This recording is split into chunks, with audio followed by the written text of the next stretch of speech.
Well, NBA Hall of Famer Michael Jordan could testify today in a federal antitrust case against NASCAR. Keep in mind, Jordan owns one of the two teams suing the racing organization. They claim NASCAR works as a monopoly and limits revenues and freedom for individual teams. NASCAR, they're fighting it. They deny the allegations, but the trial began in Charlotte on Monday. CBS News correspondent Skyler Henry following all of the drama and development. Skyler, whenever I get to talk to you, it's a good day. How is NASCAR allegedly working to sort of stifle competition as Michael Jordan and his attorneys contend, and how has NASCAR responded?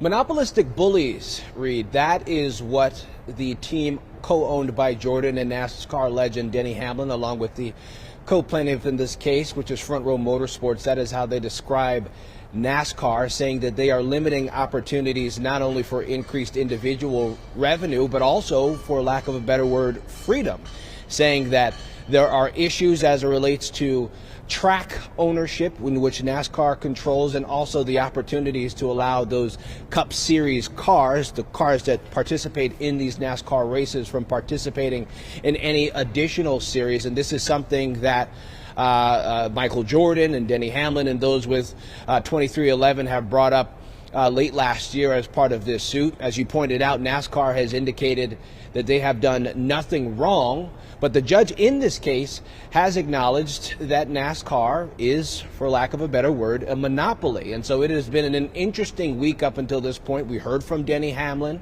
We heard from the president of NASCAR, Steve O'Donnell, who actually left the stand this morning in defense of NASCAR.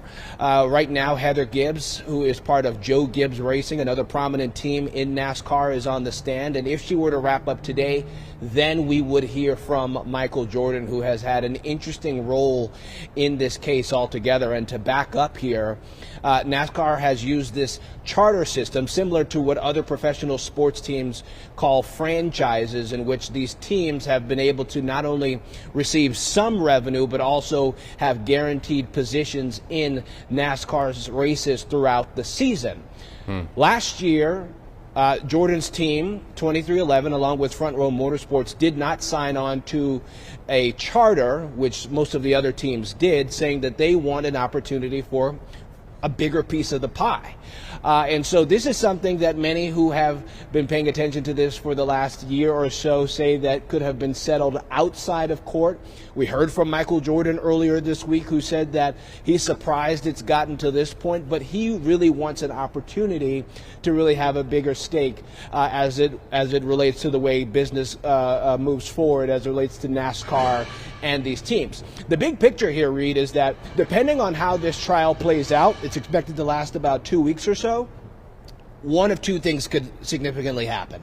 On one hand, the team in which Jordan co-owns and the other co-plaintiff, which I pointed out, Front Row Motorsports, they could potentially have to close their doors because they are spending millions of dollars in order to operate, in some cases at a loss, which is interesting, especially considering the fact that Jordan has been such a prominent voice and figure in the sport.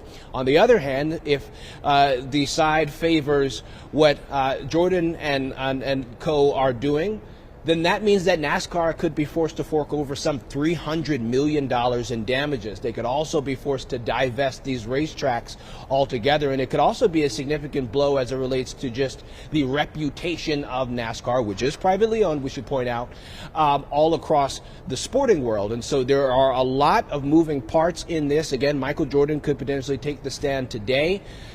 Should be interesting to see what he has to say and what the ripple effects of all of this could be. Skyler Henry tracking it all. Always good to see you. Thank you so much, friend.